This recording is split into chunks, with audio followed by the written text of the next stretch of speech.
as I knew that it was going to happen soon, mainly because the governor was in a tough spot. You had he was stupid. Let's just call it what it is, because he apparently thought he was going to be able to appease.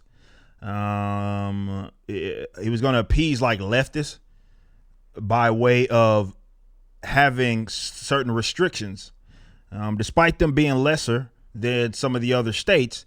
Having having those restrictions, particularly the mask mandate, which we had been having for a very long time now, and it didn't work as to be expected. And all he did was, not only did he alienate his own fan base, if you will, the people that thought Governor Abbott was worth a damn, but also in the Texas legislature, you started to see, including Republicans, bills that were being proposed.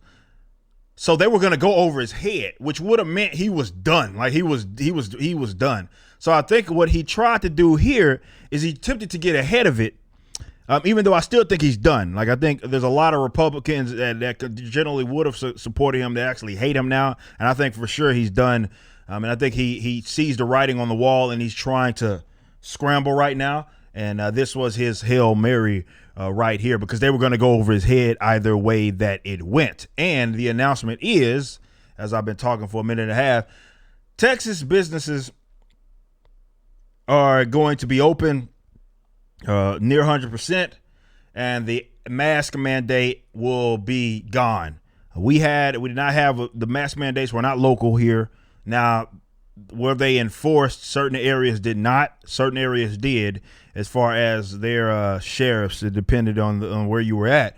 But there was a statewide mask mandate that was in effect, and it still is up until a week from today. So that will be no more.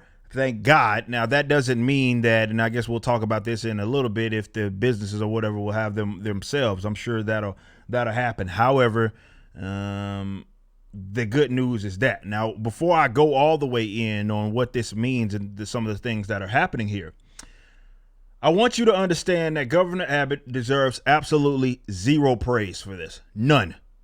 He doesn't deserve anything for this. See, what often ends up happening is that, and we see this all the time, tyrants, or rather, let's say authoritarians, will sit here and impede on people's freedom. And then they'll stop doing it, and then they'll try to present themselves as a hero, like, look at me. Fool, you the one created the problem. You created the problem. So I'm not going to pat you on the back, say good job for going back on a moronic, bonehead decision that should have never been in place in the first place. So as far as I'm concerned, Governor Abbott can go screw himself. That still is the case. That doesn't change. It does not change. So I want to make it abundantly clear, this dude is still a loser at the end of the day for what it was that he did. However, on net, I guess you can look at that as a positive thing, because businesses are going to be allowed to open their 100%, as well as people being, mask mandate being gone, which shouldn't have been here. Now, what you're going to do is see a lot of what you saw me post if you're following me. Things like this. Leftists, and you see I had some colorful things to say about Mr. Governor Gavin Newsom right there. But what you're going to see is exactly this. Governor Gavin Newsom, he says absolutely reckless. Again, I don't remember anybody asking him a goddamn thing. But with that being said, that's what's going to happen. Leftists are going to fear monger until the wheels fall off. They're going to try to comb through every single number. If it does, though, work in a way that, let's say, doesn't end up in mass graves, which isn't going to happen anyway, and like there's nothing they can do to fumble with the numbers to present it, they'll say that, well, it was because of the vaccines. But if it does, if you do see a slight uptick in hospitalizations at some point, this is exactly what they're going to point to. It's predictable, so you need to be prepared, and you need to be able to hold the line, which is what Abbott the first time around did not do. See, like I have long said, I'm not one of those flaky, scared some bitches who are sitting here like, okay, maybe we have to do it. And then 15 days to slow the spread turned into a full year of mask mandate. See, that wasn't me. You go look at my previous videos when all of this popped off. I told you that the most time, or rather the time that you have to remain principled and the time that it's most important to remain principled is when times are hard. When there's hard times, daddy, you have to remain principled, because that's when those little authoritarian little screw jobs are gonna attack, because once they got people scared, they can pass whatever it is that they want, because sheep, that's exactly how they respond. But you didn't listen to me. Instead, you listen to these other fools like, oh, it's just gonna be temporary, no big deal, deadly disease, we don't know much about it. And here we are. Now it's a year later and we're finally getting a mask mandate lifted after a year.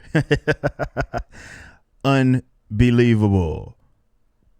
So you can't pin that one on me. I had been against this the longest. And see, this is the thing. And what seems like it's going to happen is, and now again, this is despite what may happen with the local governments. But let's say local governments don't do anything, or rather he comes back and does like a Florida thing where it's like, okay, we'll ban you from making bans, like type of thing. Maybe that'll happen. I don't know.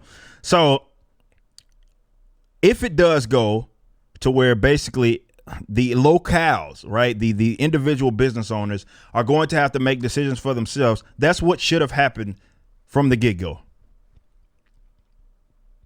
That was what I initially proposed. Look, if you're looking at one of those guys looking at this like, oh my God, I'm so scared. How could something like this happen? People be able to assume risks that they have been assuming forever, because the Modelo virus was not the first Modelo virus. And not only that, we have been spreading diseases and sicknesses and viruses that some people may not have a severe reaction to, but other people may react and may end up dying. See, we had been doing that long before COVID-19. But never mind that. I'll give it that. You are stupid and you're inconsistent, okay? But let's assume that that's how it goes. If you want to remain scared and in a bubble, stay your ass at the house. And if you still want to wear a mask, by all means, go do it. And if the individual business owner wants to require you to wear a mask, whatever. And if the individual business owner says, well, screw that. Hell, they may even say you can't wear a mask. I want to see your face. That's their right to do it, because it's their private property right. It's almost as if that should have been the answer in the first place. I'd been screaming from the mountaintops for a very long time, trying to get y'all fools to understand just that. We don't need a one size fits all. If you don't want to assume the risk, stay at home. If you want to only assume a little bit of the risk because you think the mask just grants you plus 10 viral immunity or whatever, by all means, go wear your stupid diaper on your face. Do it. Wear 2 or 3 of them, right? Because according to the CDC, with freaking mannequins, the little test with mannequins, that was enough to say, oh, well, 2 masks are better than 1. So by all means, go do that. Stay at home, run your business with masks, without it, whatever. Just let people within the marketplace decide for themselves. That was always the answer. But you didn't listen to me. Instead, you wanted a one size fits all. And because they gave you a virus and they told you to be scared with something with a 99% survival rate, especially with people under 70 years of age, well, here we are. And I get it. Y'all tried to move the goalposts a million times. 15 days to slow the spread. We'll wait till a vaccine, then wait for a vaccine turned into, well, no, you get the vaccine, you got to get a couple of them. Got to get 1, 2 jabs. Oh, well, you got 2 jabs, still got to wear a mask, still got social distance. See, I understand y'all were going to keep moving the goalposts as long as you could. But at some point in time, human beings have to be able to be human beings. But, see, that's how freedom works. See, it's not about you not wearing a mask. This is why when people will call me anti-masker, and I would always say, see, that was always a misassessment. It's not about me being anti-mask. It's about me being pro-freedom. And I want you to be able to make the decision for yourself. I never said that you should. You never seen me do a video on which I said you shouldn't wear a mask. I never said that. I don't care. Just don't force me to wear one, right? Don't force your neighbor to wear one. If you want to wear one, by all means do it. And whatever in your private property, or whatever's more so included in your private property, you can require whatever. If you want to be in your own house and your whole family got on a mask, whatever, man, do whatever makes you feel comfortable and is within your rights. But instead, what you had guys that did was use aggression upon other people. Now, of course, won't define it as that, but that's exactly what a mask mandate is. In the event that there was a mask mandate, cop decided he wanted to enforce it, choked me out or something like that because I decided to resist, because he's the aggressor at that point, and I got killed or something like that, that'd be all on the table because, well, this is what the policy that you advocate. So you are advocating violence at the end of the day because they ain't now law mandate or whatever that you get the right cop on the right day or rather the wrong cop on the wrong day, you might lose your life depending on how you respond. That can be said whether the cop is in the wrong, as in like there's an actual act of aggression. He's not protecting anybody. He's just enforcing some sort of arbitrary law. It'll happen. And y'all were willing to go that route. All I'm proposing is what I've been proposing is let the people be free. But I will say this, as I mentioned before, and I'm going to end on this segment on this note, you're going to see fear mongering galore. They are going to comb through every single number they possibly can to delegitimize the idea that people should be able to make decisions for themselves. And what they'll probably say is, well, you don't have the right to get someone else sick. This is wrong. Well, if I can be objective as I possibly can, if I may, people were spreading viruses and illnesses to each other before COVID-19. And I'm not even talking just regular influenza or something like that. Because believe it or not, did you know that many, many people die from viral pneumonia? And did you know that there is no cure right now for viral pneumonia that is not associated with influenza? Yet people would pass that stuff around. Some people may have the, we wasn't getting mass tested back then. So, of course, you can assume that if people were getting mass tested all the time, Lord knows what all kinds of crap that's in them. But the immune system is a beautiful thing. And some people just simply don't get sick. But you may touch someone touches something else. They touch their nose and voila, they get sick, and maybe they get severely sick and end up dying. See, that was a risk that we long assumed long before COVID-19. It's just for whatever reason, we acted as if this was the first illness that was like this. It just goes to show. See, y'all know y'all seen that viral video. I said I was going to this segment a while back a lot. But y'all, I don't know if y'all remember, there was a viral video of a dude I think he was in New York. I think people were getting on a subway or a bus or something like that. And he was going around checking people with a damn lint roller. And people would just lining up, allow them to do. See, that's a perfect example of if you just sheep gone sheep. Let's just say that.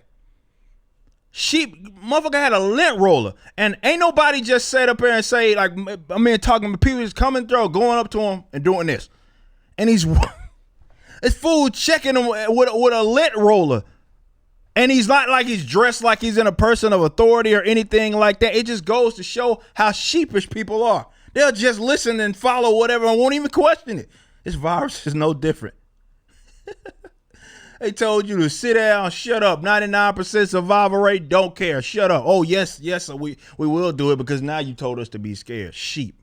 Absolute sheep. But expect the fear mongering. Expect a lot of people that are going to be coming through the numbers to make them seem as drastic as possible. If there is an uptick anywhere, you need to understand that is, you got to hold the line. No going back. Got to hold the line, say let free people be free. And if you are scared, stay your punk ass at the crib.